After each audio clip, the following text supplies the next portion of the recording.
आज आपण ES6 कडे जायच्या अगोदर आज आपण हे 6 पॉइंट्स महत्वाचे आहेत ना अजून पुढे जाण्यासाठी. तर आपण त्या सगळ्या पॉइंट्स आपण बघणार आहे. Scopes in JavaScript. आता स्कोप्स इन जावास्क्रिप्ट काय नॉर्मली कुठला स्कोप असतं जावास्क्रिप्ट मध्ये ते आपण शिकणार आहोत. स्कोप्स इन जावास्क्रिप्ट मध्ये स्कोप्स इन जावा. सेकंड आहे क्लोजर्स इन जावा. क्लोजर्स काय असतात? ही कन्सेप्ट फक्त जावा स्क्रिप्ट मध्ये आहे. क्लोजर्स काय असतात हे जावा आपण बघणार. नेक्स्ट पुन्हा एकदा आपण जावा स्क्रिप्ट ऑब्जेक्ट्स कडे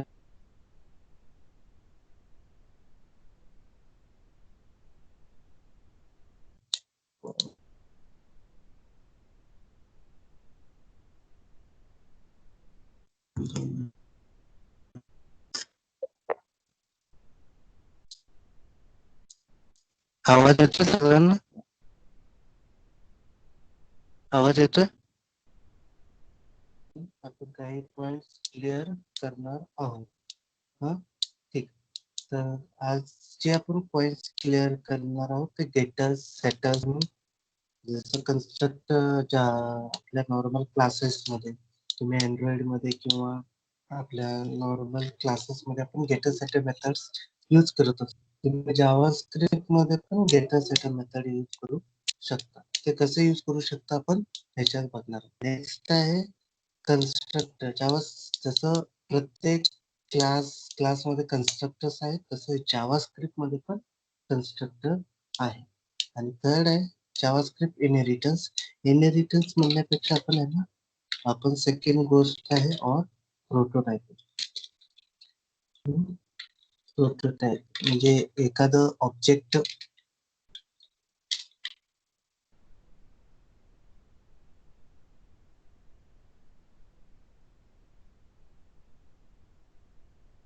माझे स्वतःचे ऍडिशन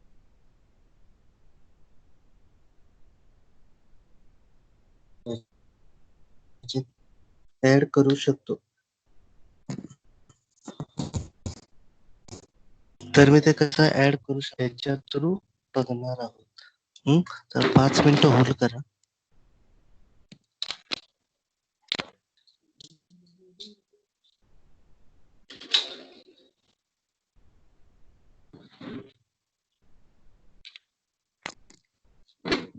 ठीक आहे.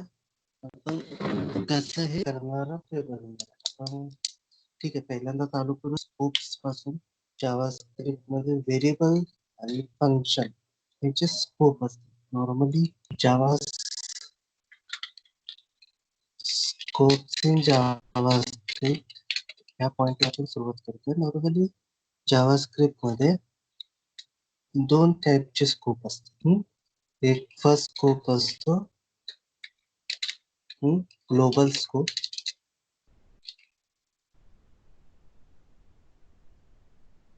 सेकंड असतो नॉर्मल लोकल स्कोप. ह्याच्यात बाकीचे अदर कुठले स्कोप असतात असं काही प्रकार नाही. नॉर्मली याच्यात एक ग्लोबल स्कोप असतो आणि दुसरा लोकल स्कोप असतो बस. बाकीचं काही नाही. आता डिफरन्शिएट कसं करायचं? ग्लोबल स्पेस काय लोकल पासून आपण जे डेमोज बघणार आहे ते सगळे डेमो हे आपण एक्सटर्नल जावा स्क्रिप्ट मध्ये लिहिलेले डेमोज बघणार. एक्सटर्नल जावा स्क्रिप्ट मध्ये लिहिलेले डेमो. तर आपण सुरुवात करतो.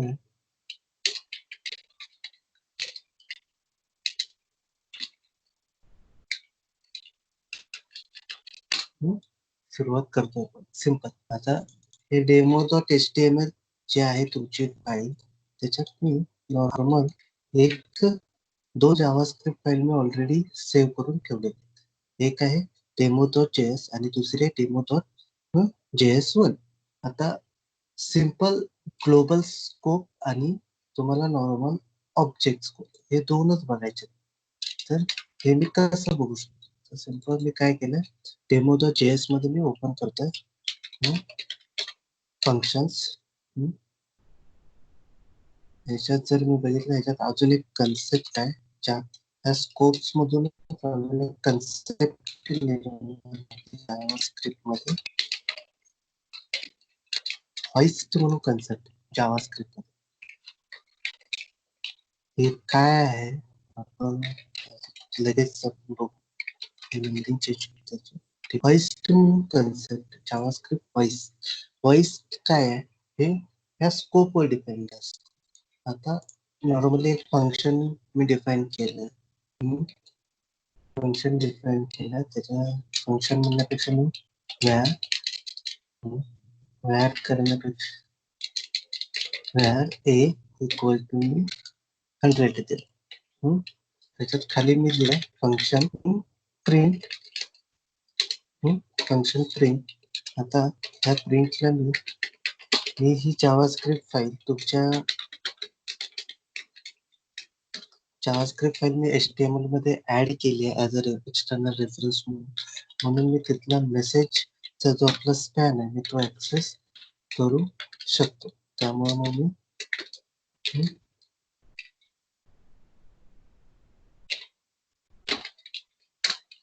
त्यामुळे मी ह्याच्यात काय करतो देऊ शकतो कोड सर की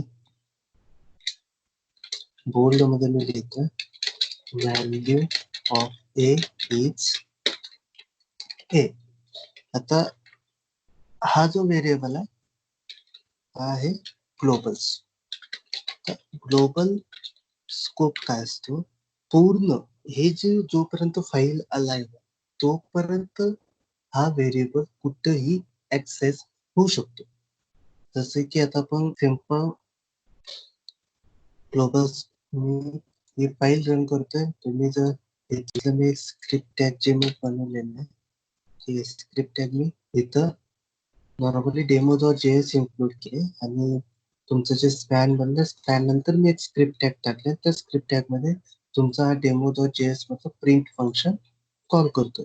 तिचं काय केलं मी आता ह्याला मी रन करतो. रन केल्यावर मला आउटपुट येतं व्हॅल्यू इज 100. Value is 100. आता 100 कशामुळे आली, ए ही ह्या ए मी जे आहे ते डेमो.js मध्ये इन्क्लूड केले, डेमो.js मध्ये ऍड केलेलं आणि ते ग्लोबली ऍड केले. जे आता ह्याच्या खाली मी 100 फंक्शन वेगवेगळे लिहते तिथं ती व्हॅल्यू मला भेटेल. आता सेम ग्लोबल समजा मी आता इथं एक व्हेरिएबल दिलाय b is equal to 200. where b is equal to 200 केले आणि सिंपल आता ह्याची व्हॅल्यू मी डॉक्युमेंट बाहेर प्रिंट होती का मला बघायचं. बाहेर प्रिंट होतं का मी बघतो. याच्या ऐवजी मी तर व्हॅल्यू ऑफ बी मध्ये व्हॅल्यू ऑफ बी मध्ये आता मी याला रिफ्रेश करतो. तुम्हाला 100 व्हॅल्यू दिसेल पण व्हॅल्यू ऑफ बी नाही दिसत कारण रेफरन्स एरर रेफरन्स एरर काय आहे, reference error B is not define. B is not define म्हणून का बी इज नॉट डिफाईन का, कारण बी ला सध्या लोकल स्कोप आहे. बी ला हा लोकल स्कोप आहे. याचा अर्थ काय असतो, तुम्ही जो व्हेरिएबल जिथं डिफाईन केला त्याच ब्लॉकच्या आत तुम्ही त्याला ऍक्सेस करू शकता. म्हणून याला काय म्हणतात लोकल स्कोप. लोकली स्कोप याला सिंपल लोकल स्कोप. आता ठीक आहे, ग्लोबल स्कोपचा व्हेरिएबल ग्लोबल स्कोपली तुम्ही डिफाईन केलेले व्हेरिएबल कुठे कुठे ऍक्सेस होऊ शकतो. सिंपल मी काय करतो डेमो.html मध्ये demo1.js फाईल ओपन करतो. तिथं पण पुन्हा var A is equal to काय नाही करत, demo1.js मध्ये var A is equal to 200 केले आणि इथं ए डेमो.js मध्ये ए ची व्हॅल्यू 100 आहे. demo1.js मध्ये ए ची व्हॅल्यू 200 आहे. तर मी डेमो आणि demo1.js आता मी इथे इन्क्लूड करतो, माझ्या ह्याला ऍड करतो. सिंपल एक्सटर्नल जावास्क्रिप्ट मी माझ्या HTML मध्ये ऍड करतो. मग आता जर मी हे मी लाईन काढतो. आता मी जो प्रिंट फंक्शन जर कॉल केलं, आता मी प्रिंट फंक्शन जर कॉल केलं ह्याच्यात, तर मला आउटपुट काय 100 येईल का 200? बघूया आपण. 200. हे काय, हे ग्लोबल स्कोप, हे जावा स्क्रिप्ट मध्ये ग्लोबल स्कोप. आता याचा अर्थ काय होतो की जिथं जिथं तुम्ही ही फाईल इन्क्लूड करता, हा डेमो जेएस मध्ये जिथे जिथे ही फाईल तुम्ही इन्क्लूड करता, तो व्हेरिएबल त्या फाईल जिथे जिथे इन्क्लूड करतो तिथे सगळीकडे तो ऍक्सेसिबल अवेलेबल होतो. आणि हा व्हेरिएबल जेव्हा डेमो वन डॉट जेएस मध्ये तुम्ही जाता, डेमो वन डॉट जेएस मध्ये तो रिडिफाईन केला. त्यामुळे तो काय करतो, एक्झिस्टिंग डेमो डॉट जेएस मधला ए ला 100 ला तो बी ने रिप्लेस करतो. ह्याला हे ओव्हरराईड करतो. त्यामुळे ती व्हॅल्यू 200 मिळते. हा पण व्हेरिएबल ग्लोबली स्कोपवर आहे. हा पण व्हेरिएबल तुमचा ग्लोबली स्कोपवर. ठीक आहे. आता मी काय करतो, इथं बी च्या ऐवजी मी काय करतो, ए करतो. इन्स्टेड ऑफ 200 च्या जागी काय करतो, 300. याला लोकल स्कोप. अशा सिच्युएशनला व्हॅल्यू काय प्रिंट 300 का? आता फर्स्ट जेव्हा फंक्शन एक्झिक्युशन स्टार्ट होत असतं, फंक्शन एक्झिक्युशन जेव्हा स्टार्ट होतं, तो पहिल्यांदा बघतो की माझ्या विदिन द ब्लॉक मध्ये तो व्हेरिएबल जे काय मला प्रिंट करायचा, हा ए व्हेरिएबल माझ्या विदिन ब्लॉक मध्ये आहे का, विदिन ब्लॉक मध्ये आहे का. जर असेल तर तो ती व्हॅल्यू प्रिंट करेल. जर नसेल तर तो आपल्या आउटर स्पेस मध्ये व्हॅल्यू आहे का हे बघेल. ह्यालाच ह्याला आपण फर्स्ट फर्स्ट लोकल स्कोप मध्ये चेक करेल, नंतर ग्लोबल स्कोप मध्ये चेक करेल. म्हणजे आता ह्या सिच्युएशन मध्ये त्याला फर्स्ट टाइमला तो ग्लोबल स्पेसला तो चेक केला, तिथे व्हॅल्यू मिळाली त्याला 300. त्यामुळे तो व्हॅल्यू 300 प्रिंट. तर ह्याच्या अगोदरच्या सिनारिओ मध्ये काय झालं की त्याला तो इथं चेक केला, इथं आपल्याला बी व्हेरिएबल होतं, बी इज इक्वल टू 200 होतं. म्हणून तो त्याच्या आउटर स्पेस मध्ये चेक केला. आउटर स्पेस मध्ये ए इज इक्वल टू 200 येत आहे, जे रिडिफाईन केलं होतं. Actual A is equal to 100 ला पण ए इज इक्वल टू 200 ने रिडिफाईन केलं. त्यामुळे व्हॅल्यू त्याची 200 प्रिंट झाली. हे नॉर्मली ग्लोबल स्कोप आणि लोकल स्कोप आहे. याला सिंपल जावास्क्रिप्ट मध्ये हे सिंपल 2 स्कोप आहे. ठीक आहे, आपण पुढच्या पॉइंट कडे. पुढचा पॉइंट आहे जावास्क्रिप्ट होइस्ट कन्सेप्ट. होइस्ट म्हणजे स्पेलिंग चुकीची असू शकते, जरा बघूया. होइस्ट काय, हा मोस्ट ऑफ जावास्क्रिप्टच्या इंटरव्ह्यूज मध्ये विचारत. होइस्ट कन्सेप्ट काय, हे कन्सेप्ट खूप इम्पॉर्टंट आहे आणि हे लक्षात ठेवा. याच्यासाठी नेक्स्ट स्टेप त्यांनी E5 मध्ये गोष्ट काढली, एक गोष्ट काढली. जावा ही लूजली कपल. जावा ही लूजली कपल म्हणजे काय, सिंपल. आता मी इथं काय करतोय, एक 300 काढतो. हा फंक्शन मी कट करतो आणि वरती पेस्ट करतो. आता अशा सिच्युएशनला ए अजून डिफाईन नाही. ए अजून डिफाईन म्हणजे ए नावाचा व्हेरिएबलच, जर ए नावाचा व्हेरिएबलच नाही, इथून पण काही ब्लँक स्क्रिप्ट ठेवतो, ए कुठेही डिफाईन केलेला नाही. तर ह्या सिच्युएशन मध्ये मला काय व्हायला पाहिजे, ह्या सिच्युएशन मला एरर यायला पाहिजे. एरर यायला पाहिजे, तिथे एरर येत नाही, तिथे व्हॅल्यू येते 100. आता एरर काय आला पाहिजे होतं, कारण तुम्ही जर ही कन्सेप्ट बघितली, इथे मी ए ची व्हॅल्यू दिले. ए तुम्ही जर बघितलं, प्रिंट फंक्शनच्या लोकल स्कोप मध्ये पण ए नाही, त्याच्या आउटर स्कोप मध्ये पण ए नाहीये. बाहेर आहे पण त्याच्या नंतर डिक्लेअर केले. म्हणून हा व्हेरिएबल कुठेही डिफाईन नाही, हा व्हेरिएबल कुठेही डिफाईन नाहीये. तर तो व्हेरिएबल आउटर स्पेस मध्ये पण नाही. आता सिंपल हे अजून तुम्हाला कन्सेप्ट समजून घ्यायची असेल तर चला ग्लोबल स्कोप तुम्हाला कन्फ्युज होत असेल तर मी काय करतो लोकल स्कोप मध्ये टाकतो.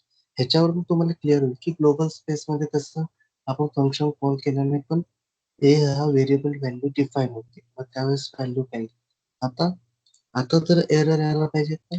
नाही, एरर येत नाही. आता अनडिफाईन आहे. अनडिफाईन म्हणजे काय? तो व्हेरिएबल आहे, तो व्हेरिएबल आहे नाही तर एरर येत नाही. व एरर नाही आला विचार, मला अजूनही एरर नाही आला. तुम्ही बघितलं मला इथं इथं एरर अजूनही नाही आले. एरर मिळाला हॉइस्ट कन्सेप्ट. हा हॉइस्ट कन्सेप्ट समजून घेण्यासाठी मी काय करते, ही लाईन कमेंट करतो. ही लाईन कमेंट केलं आणि आता मी काय करतो याला रिफ्रेश. आता मला एरर येईल unquote reference error A is not define. A is not define. आता तुम्ही जर इथे एरर आला ए इज नॉट डिफाईन. सिंपल. आता ह्या सिच्युएशनला जर बघितलं ए ची व्हॅल्यू नॉट डिफाईन असेल इथं डिफाईन नाही केली, अगोदरच्या सिच्युएशनला पण तसंच होतं. जेव्हा मी ए प्रिंट करत होतो तर अगोदरच्या सिच्युएशनला पण तसंच होतं. ए प्रिंट करत असताना ए ची व्हॅल्यूच नव्हती, तरी तिथं अनडिफाईन झालं. अनडिफाईन म्हणजे आता हॉइस्ट कन्सेप्ट काय, समजा तुम्ही एखाद्या ब्लॉक मध्ये किंवा ग्लोबल स्कोप मध्ये कुठल्याही स्कोप मध्ये तुम्ही एखादे व्हेरिएबल डिफाईन करता. एखादं व्हेरिएबल डिफाईन करता. इनिशियली तो व्हेरिएबल सुरुवातीला ऍज अनडिफाईन अनडिफाईन म्हणजे काय? हॉइस्ट कन्सेप्ट काय? समजा आता मी व्हॅर लिहिलं, var A is equal to 100 लिहिलं, तर ह्या सिच्युएशनला तो काय करतो, त्या सिच्युएशन मध्ये तो काय करतो, हॉइस्टच्या सिच्युएशन मध्ये जर मी सांगितलं, तुम्हाला सांगतो, जेव्हा मी ऍक्च्युअल प्रोग्राम रन करतो तर फंक्शन असा बनतो, function print where A semicolon आणि नंतर हे आहे ना, हे कॉपी, हे तसंच्या तसं जायचं, हा स्टेटमेंट आहे आणि a equal to 100. A equal to 100. आता हे काय पुढे कन्फ्युजन काढण्यासाठी मी काय करतो, ह्या व्हॅर ए नंतर मी पुन्हा एकदा ए ची व्हॅल्यू प्रिंट करतो. आता आपण म्हणू ह्याला म्हणतो बिफोर डिक्लेरेशन एज आणि याला म्हणतो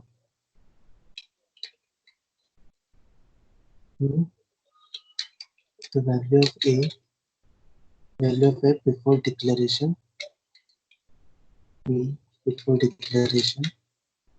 काय आली आणि value of A after declaration काय. सिंपल, मी काय नाही केलं,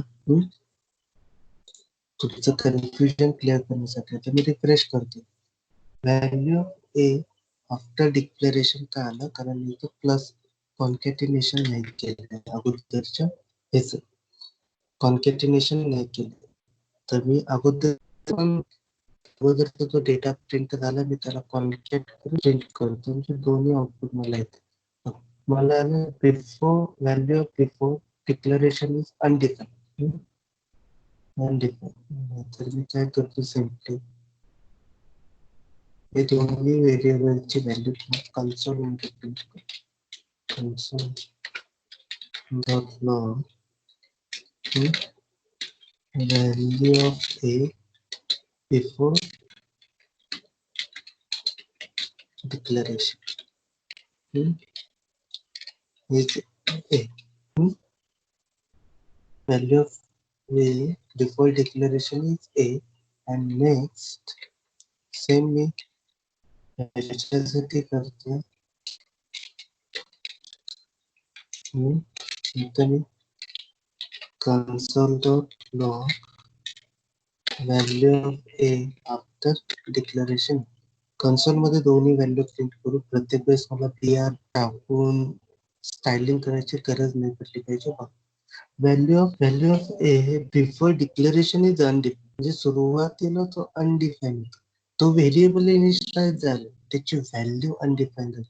म्हणजे जेव्हा जावास्क्रिप्ट एखादा व्हेरिएबल व्हेअर तुम्ही एखादं व्हेरिएबल डिक्लेअर करता, त्याला by default undefined value, by default त्याला as a undefined data type. JavaScript मध्ये अनडिफाईन नावाचा डेटा टाईप जो त्याची व्हॅल्यू अनडिफाईन म्हणजे बाय डिफॉल्ट तो अनडिफाईन डेटा टाईपला असेल.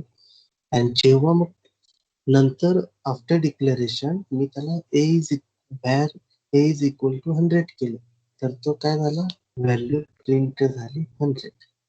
इथं म्हणजे हॉइसची कन्सेप्ट काय, वेदर तुमची चुका ऑलमोस्ट तो दुरुस्त करतो, सगळ्या चुका ऑलमोस्ट दुरुस्त करत असतो. तुम्ही हॉइस्ट मध्ये काय करता, जावास्क्रिप्ट हॉइस्टची कन्सेप्ट काय की जर तुम्ही एखादं डिक्लेरेशन कुठेही केलं, इरिस्पेक्टिव्ह ऑफ कुठेही केलेलं असेल, तर तो काय करतो, त्याचा डिक्लेरेशन तो टॉपला करतो, त्या ब्लॉकच्या टॉपला करतो. म्हणजे समजा आता मी इथं डिक्लेरेशन केलंय एच, आता इथे डिक्लेरेशन हे जे var A is equal to 100 हे तुम्ही केलं, पण हे तुम्हाला आउटपुट इनसाइड फंक्शन मध्ये आउटपुट येईल. इनसाइड फंक्शन मध्ये हे आउटपुट 100 येईल, पण जर मी ह्याच्या अगोदर कन्सोल डॉट लॉग टाकला, कन्सोल डॉट लॉग तुम्हाला जर बघितलं तर हे हा जो कन्सोल डॉट लॉग बिफोर टाकतो, सेम आफ्टर म्हणतोय, आणि इथं प्रिंट फंक्शन मध्ये प्रिंट फंक्शन मध्ये ते येणारच, कारण प्रिंट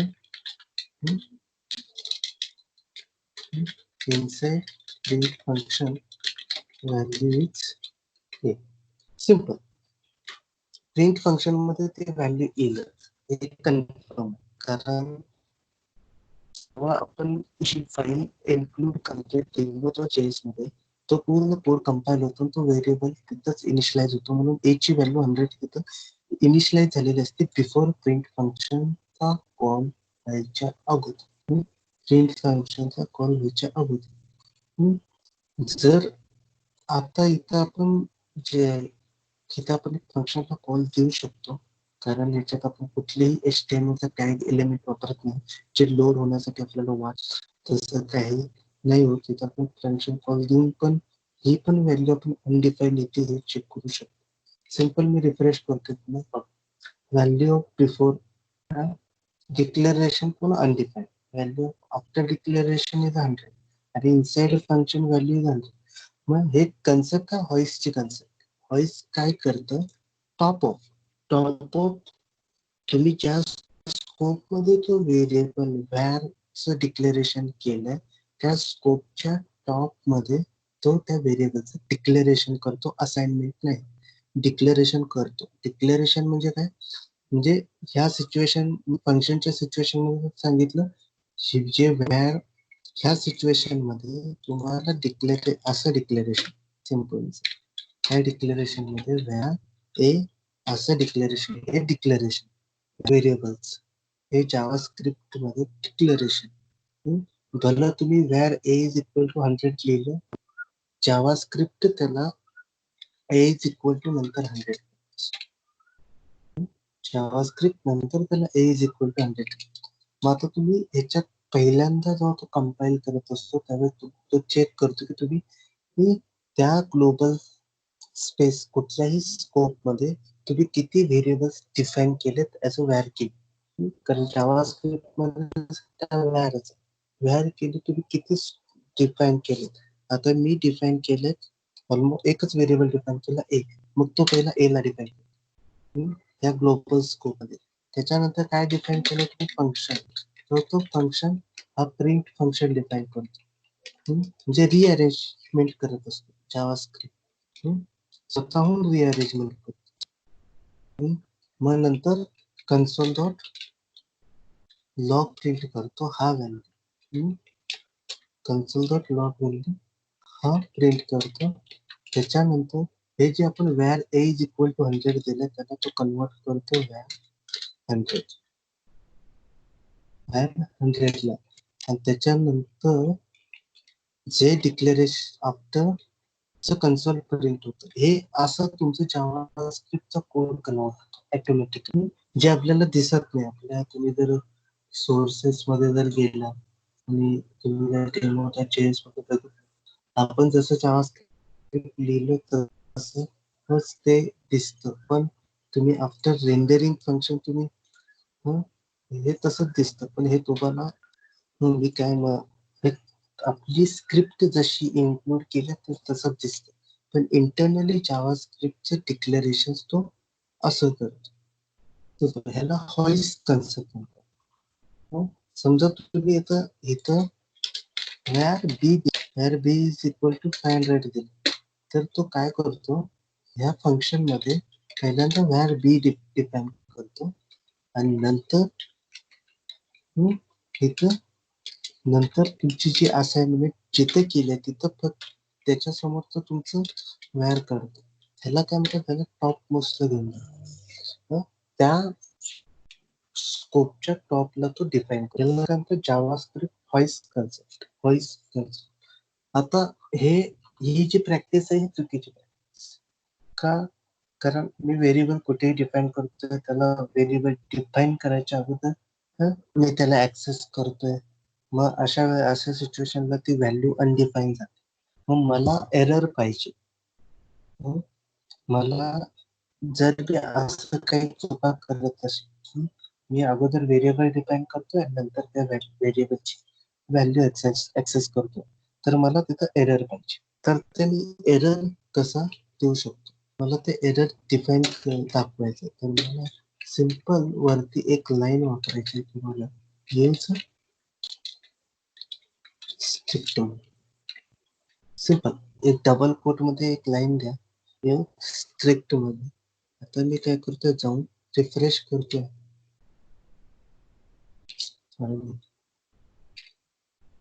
रिफ्रेश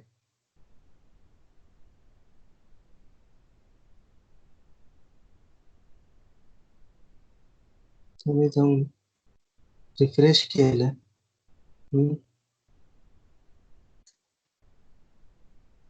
तुम्ही बघितलं सिंटॅक्स एरर. तुम्ही जर अनएक्सपेक्टेड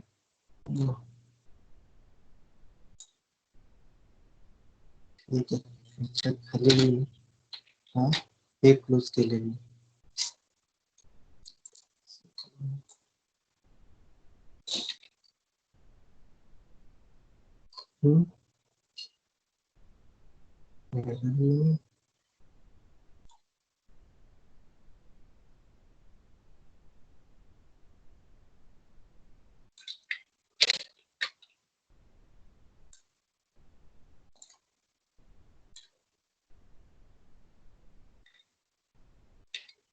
यूज स्ट्रिक्ट मोड म्हणून याची कन्सेप्ट आहे जावास्क्रिप्ट.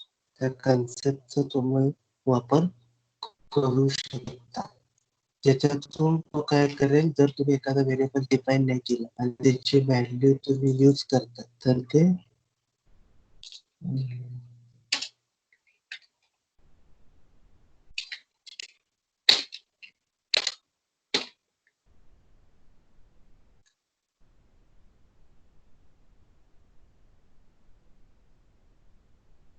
ठीक आहे, मी नंतर सांगतो तुम्हाला यूज स्ट्रिक्टची कन्सेप्ट कशी वापरता.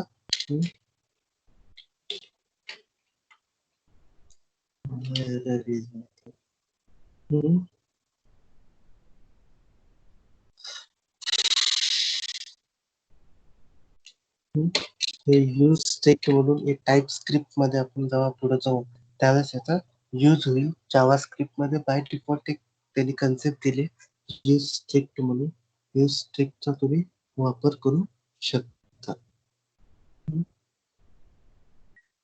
2 मिनिट तुम्ही सांगतो ते डिफाईन करताना मला प्रॉब्लेम येतो त्याचा.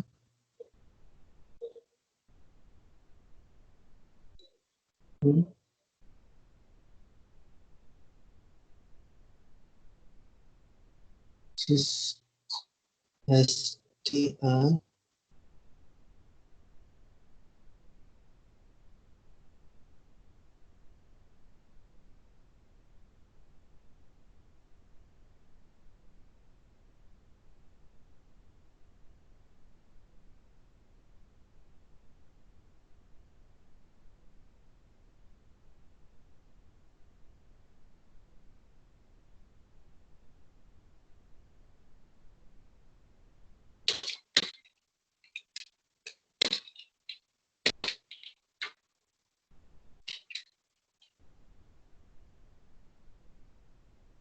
आता हे जे फंक्शन आहे ह्या ब्राउझर टू ब्राउझर डिपेंड, प्रत्येक ब्राउझर ह्याला सपोर्ट करतो असं नाही. हे प्रत्येक ब्राउझर सपोर्ट करतं असं नाही. मग काही मधून ह्याचे ह्या स्क्रिप्टचं कन्सेप्ट काढलेली आहे, काही मध्ये हे स्ट्रिक्ट मोडचं तुम्ही कन्सेप्ट ठेवलेली आहे. जर तुम्ही हे वेगळे कुठं तुम्ही डिफाईन करत असाल तर तुम्हाला हे यूज डेफिनेशनच्या वेळेस जेव्हा जेव्हा ब्राउझर खूप काही ब्राउझर सपोर्ट करत नाहीत, आता सपोर्ट काढून दिलेलं आहे. आता व्हीएट इंजिन ग्लोबल मध्ये गुगल क्रोम हा त्याचा लेटेस्ट मोड मध्ये आहे, ज्याच्यात तो बाय डिफॉल्ट इंटरनली तो चेक करतो. तर इथं तो सपोर्ट होतोय स्ट्रिक्ट मोडचा, त्यामुळं प्रॉब्लेम चाललाय. माझ्या सेटिंग्स मध्ये काही प्रॉब्लेम आहे का मला बघावं लागेल, कारण मी इथं मध्ये जावास्क्रिप्ट रिलेटेड स्ट्रिक्ट मोडची सेटिंग मी बाय डिफॉल्ट बंद केली होती, असं काहीतरी केलं ते गेल्या वेळेस. तुमच्या ह्याच्यामध्ये पहिल्यांदा चेक करा तुम्ही जावास्क्रिप्ट अनेबल केले, आणि अनेबल करताना तुझं स्ट्रिक्ट मोड हे जे डिसेबल ची कन्सेप्ट वापरली जर असेल तर ते अनेबल करा, तुम्हाला हा फंक्शन चालेल. सिंपल. नेक्स्ट हे आहे जावास्क्रिप्ट व्हॉइस. व्हॉइस काय सिंपल व्हॉइस काय करत असतो, तुमचं जे काय व्हेरिएबल डिक्लेरेशन आहे त्याचं रीडिक्लेरेशन तो करत असतो. सिंपल व्हेरिएबल डिक्लेरेशनचं रीडिक्लेरेशन करत असतो. म्हणजे काय करतो तो, इथं जर ए इज इक्वल टू 100 आहे, var A is equal to 100 तुम्ही खाली डिफाईन केलं, पण त्याच्या अगोदर तुम्ही ए डिफाईन, तर तो काय करतो इंटरनली एज व्हॅर ए वरती डिफाईन करून ठेवतो टॉप लेवल. तुम्ही जिथं डिफाईन केलं त्या स्कोपच्या टॉप लेवलला तो व्हेरिएबल ऑटोमॅटिकली डिफाईन करतो, आणि त्याची जिथं मग तुम्ही ऍक्च्युअल जिथं असाइनमेंट केलं तिथं तो असाइनमेंट करतो.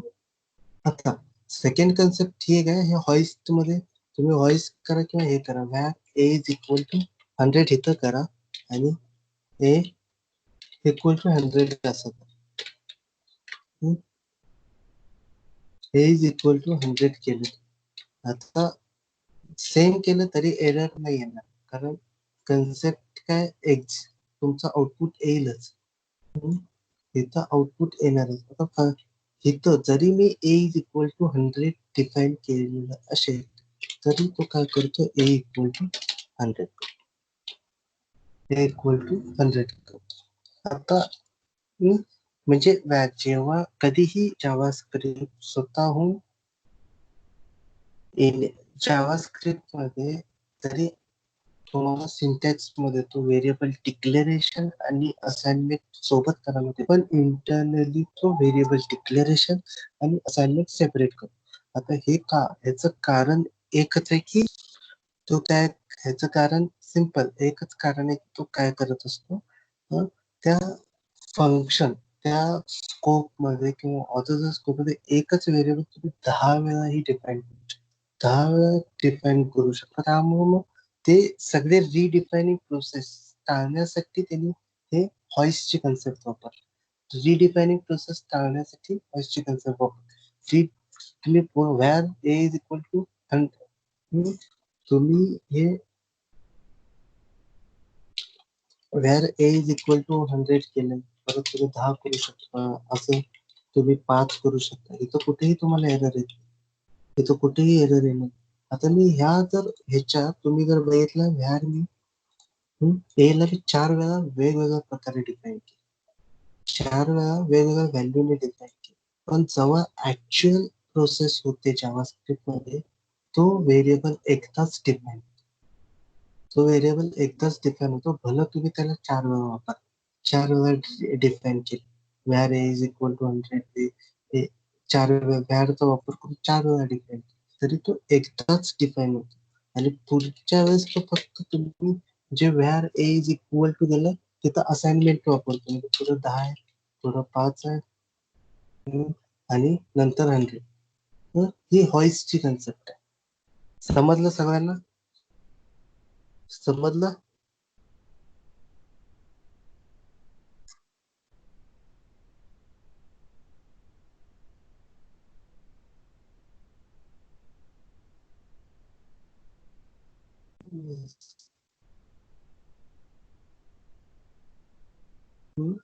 हॉइसची कन्सेप्ट आहे. हॉइस सिम्पली काय करतो, तुमचे व्हेरिएबल्स एकदाच डिफाईन करतो, भले तुम्ही कुठेही डिफाईन करा, ते त्या टॉप लेवलला डिफाईन. पहिल्यांदा सगळं व्हेरिएबल डिक्लेरेशन तो बाय डिफॉल्ट करत असतो. मग तुम्ही ते सायकल मध्ये तुम्ही 10 वेळा तुम्ही डिफाईन करा, इट डझंट मॅटर, तो एकदा डिफाईन करत असतो. ही हॉइसची कन्सेप्ट आहे. सिम्पल. आता नेक्स्ट काय, closures in JavaScript. Closures in JavaScript. आता सिंपल एखाद्या ऑब्जेक्ट मध्ये तुम्ही फंक्शन्स लिहिलं जावास्क्रिप्ट मध्ये. जर मी बघितलं, मी क्लिअर करतो, जावास्क्रिप्ट मध्ये मी जर बघितलं, सिंपल जावास्क्रिप्ट मध्ये हे कन्सेप्ट सांगण्यासाठी, व्हॉट इज क्लोजर हे सांगण्यासाठी मी पहिला व्हॉट इज क्लोजर्स. आता हे क्लोजरचे स्पेलिंग, क्लोजर्स. आता ह्याच्यात मला काय फर्स्टली काय असतं की, फर्स्ट जावास्क्रिप्ट मध्ये फंक्शन्स, जावा इन जावास्क्रिप्ट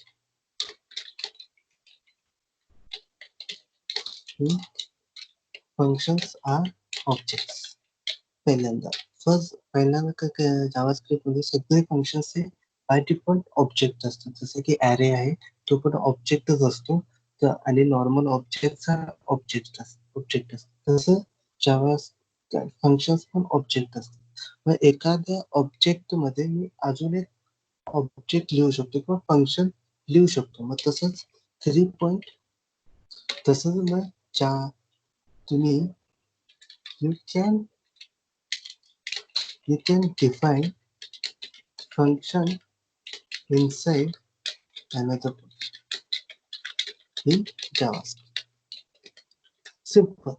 आता फंक्शन इनसाइड अनदर फंक्शन म्हणजे काय, तुम्ही काय करतोय का, सिंपल मी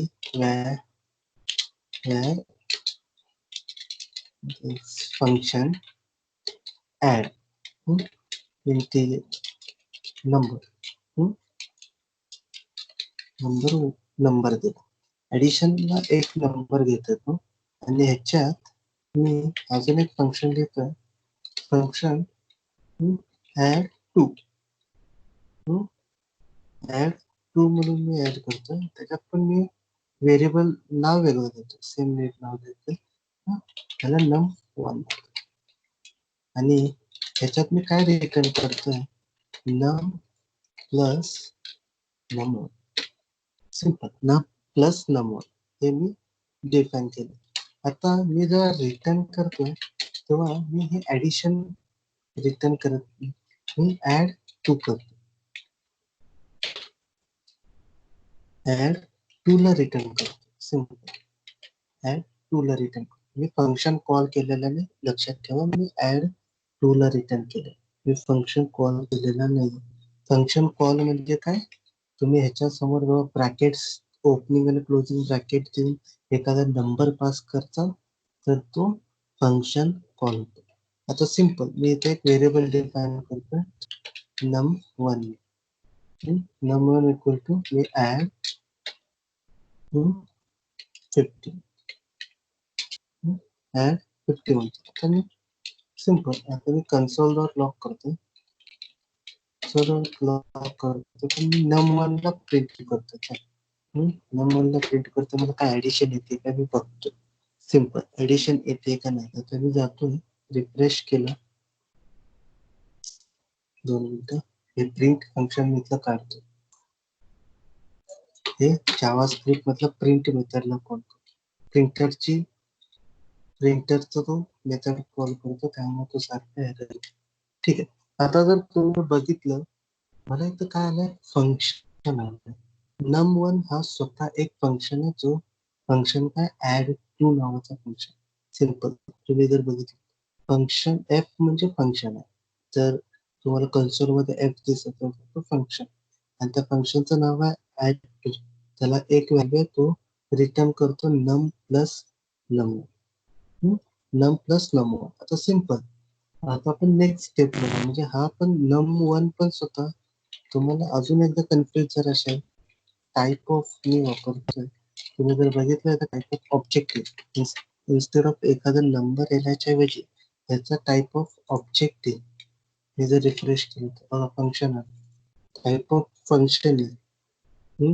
नंबर 1 हा फंक्शन. तुम्ही जर टाइप ऑफ टाकलं टाइप ऑफ टाकल्यानंतर तुम्ही जर बघितलं तर नंबर 1 हा फंक्शन आहे. फंक्शन येतो म्हणजे काय नंबर 1 स्वतः फंक्शन. हा फंक्शन का आला कारण मी तर रिटर्न या दोघांचे ऍडिशन करत नाही. मी रिटर्न काय करतो हा फंक्शनच रिटर्न करतो. त्यामुळे नंबर 1 स्वतः एक फंक्शन. आता मी सिंपल ह्याच्यात काय करतो मला नंबर 1 इक्वल टू 20 करतो. मग त्या फंक्शनला कॉल करावं लागेल. मी तसं 4-5 वेळा प्रिंट केलेलं 20. इथे मी काय करतो 30, 40, 50 आणि 60 हे प्रिंट करतो. आता मी रिफ्रेश करतो बघू काय आउटपुट येतं. मला ऍक्च्युली आउटपुट मिळतात 70, 80, 90, 100. ऍक्च्युली आता हे कसं झालं चल आता हे क्लब कसं झालं हे कसं झालं फर्स्ट फर्स्ट कसं झालं सांग. पहिल्यांदा मी काय केलं नंबर 1 ला ऍड फंक्शन कॉल केलं. ऍड फंक्शन काय रिटर्न करतो ऍड टू काय स्वतः एक फंक्शन आहे. त्यामुळे नंबर 1 स्वतः काय झालं एक फंक्शन बनवलं आणि त्या फंक्शनला मी काय केलं आता नंबर 1 हा स्वतः फंक्शन आहे तर मी त्याच्यात 20, 30, 40, 50, 60 हे मी पास केले. मग ते पास झालेली व्हॅल्यू त्याच्यात गेली. आता इथं मेजर पॉइंट इथे की नंबर 1 ला व्हॅल्यू काय गेली 50. मग ते 50 ची व्हॅल्यू 50 राहिली आणि जसं नेक्स्ट टाइमला मी व्हॅल्यू काय पाठवली 20, 30, 40, 50, 60 तर ती num1 मध्ये.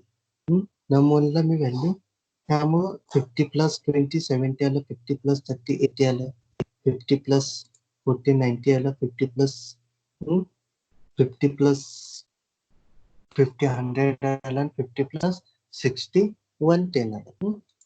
तर पण पुढं प्रॉब्लेम माझा एक इथे क्वेश्चन असा पडतो हा फंक्शन पूर्णपणे एक्झिक्यूट झाला. हा फंक्शन पूर्णपणे एक्झिक्यूट झाला तर हा नंबर जर एखादा नॉर्मली स्कोप ऑफ व्हेरिएबल काय असतं ते स्कोप जोपर्यंत अलाइव्ह तोपर्यंत ते व्हेरिएबल अलाइव्ह. जेव्हा तो स्कोप त्या बॉडीचं म्हणजे ती बॉडी जोपर्यंत एक्झिक्यूट होत असते तोपर्यंत तो व्हेरिएबल अलाइव्ह असतो. ती बॉडी संपली की तो व्हेरिएबल डिस्ट्रॉय होत असतो. ह्या सिच्युएशन मध्ये तुम्ही जर बघितलं ऍड हा फंक्शन मी कॉल केला नंबर व्हेरिएबलला मी व्हॅल्यू 50 दिली. व्हॅल्यू 50 दिली. मग ह्या सिच्युएशन मध्ये ऍड फंक्शन कॉल होऊन विषय संपला. ऍड फंक्शनचा संबंध ऍड फंक्शन एक्झिक्यूट झालं म्हणजे नंबर व्हेरिएबल पण डिस्ट्रॉय व्हायला पाहिजे. नंबर व्हेरिएबल डिस्ट्रॉय झालं तरी मग मला इथं जर मी नम घेतलं तर बाय डिफॉल्ट नम हे अनडिफाईन्ड गेलं पाहिजे. Undefined plus num1 should be undefined मी जे काय अनडिफाईन 20, अनडिफाईन 30, अनडिफाईन म्हणजे कन्सेप्ट मी इथं सांगतो. समजा डेटा मी टाकतो. आता डेटाची व्हॅल्यू जर सध्या तुम्ही बघितली अनडिफाईन बाय डिफॉल्ट तो अनडिफाईन झाला.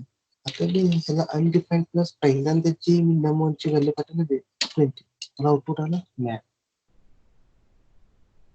मला हे सगळीकडे हे 10 वेळा नॅन प्रिंट होतं, पण प्रिंट नॅन नॅन नॅन नॅन हे 5 वेळा नॅन प्रिंट झालं 70, 80, 90, 100 and 110. तर हे काय, हे कसं झालं? तर हे शक्य झालं फक्त आणि एका गोष्टीमुळे क्लोजर. फक्त एक आणि एक गोष्ट मग क्लोजर मध्ये मी काय करतोय आता फंक्शन ऍक्च्युली ऍड फंक्शनला कॉल करण्याच्या ऐवजी मी त्याला ऍड फंक्शनला इथे लॉग द्यायचं राहिलं. ऍड फंक्शनच्या ऐवजी मी काय करतो ते ऍड फंक्शनला मी क्रिएट करतो. मग तुम्हाला समजेल फंक्शन ऍड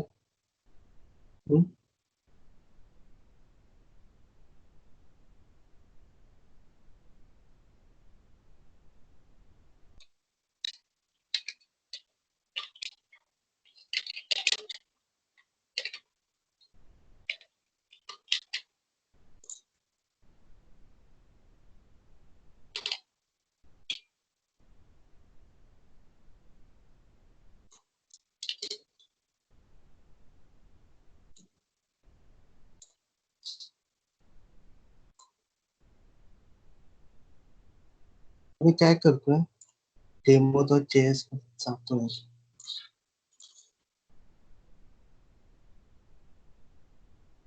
ठीक आहे, डेमो 1.js ठीक आहे. इथं ब्रेक पॉईंट टाकून मी काय करतोय रिफ्रेश करतो. तुम्ही जर आता हा जर ऍड फंक्शन बघितलं सिंपल, या ऍड फंक्शन मध्ये कन्सेप्ट येते क्लोजर नावाची. एक कन्सेप्ट असते क्लोजर नावाची. तर क्लोजर नावाची कन्सेप्ट इथून हे ब्रेक पॉईंट मी 1 by 1 पुढे नेतो. तुम्हाला इथं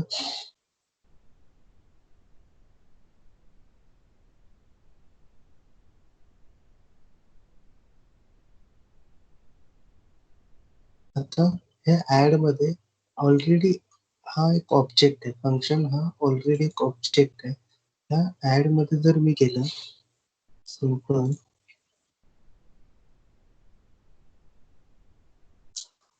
कन्सोल ऍड, तर तुम्ही ह्याच्यात एक गोष्ट असते क्लोजर म्हणून कन्सेप्ट असते. ऍड क्लोजर, आता ही कन्सेप्ट आहे क्लोजरची. मला क्लोजर काय असतं ते सांग. क्लोजर काय करतो?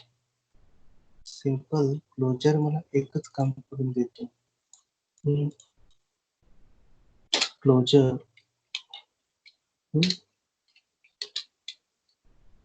closures allows you to access variables of its parent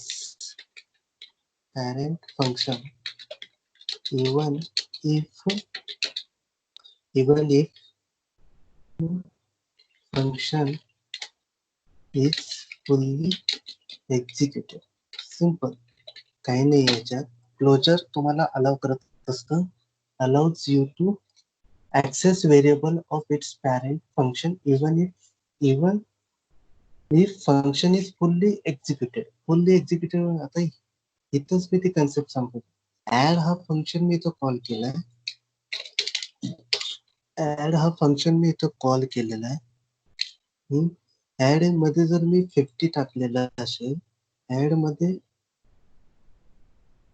मध्ये मी जर 50 ने कॉल केलाय, तर तो इथं काय डिफाईन होतं की नंबर हा क्लोजर आहे.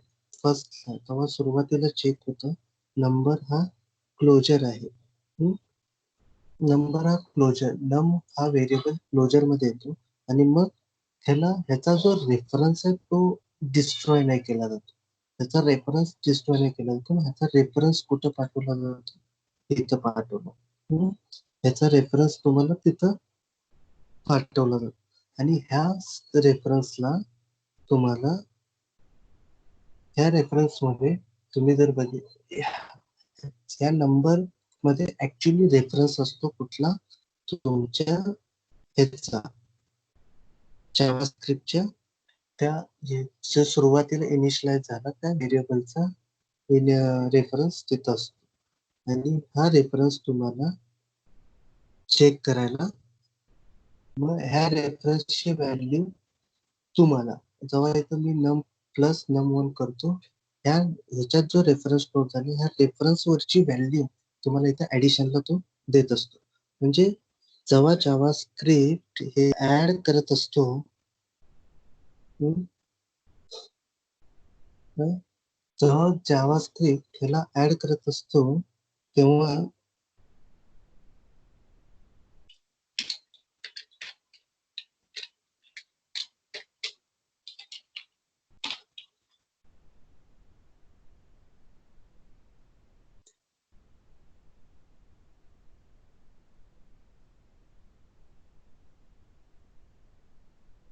तुम्ही जर बघितलं याच्या हेच कन्सेप्ट तुम्हाला सांगायचा प्रयत्न करतो जेव्हा मी आता मी काय करतो ह्याला फक्त सिम्पली कमेंट करतो म्हणजे खालचे काय आउटपुट यायला पाहिजे ते नाही येणार आणि मी इथलं कन्सोलचा ब्रेक पॉईंट पण काढतो कन्सोल डॉट डी आर म्हणजे काय डिस्क्रिप्शन डिस्क्रिप्टिव्ह एखादं कन्सोल तुम्ही घेतलं एक डी-आय-आर काय करतो डिटेल्स तुम्हाला देतो डिस्क्रिप्टिव्ह मेथड देतो आता इथं फंक्शन तुम्हाला बघितलं फंक्शन मध्ये इनर फंक्शन आता सॉरी माझ्याकडे लाईट गेलेली मी उद्या सांगतो बाकीचं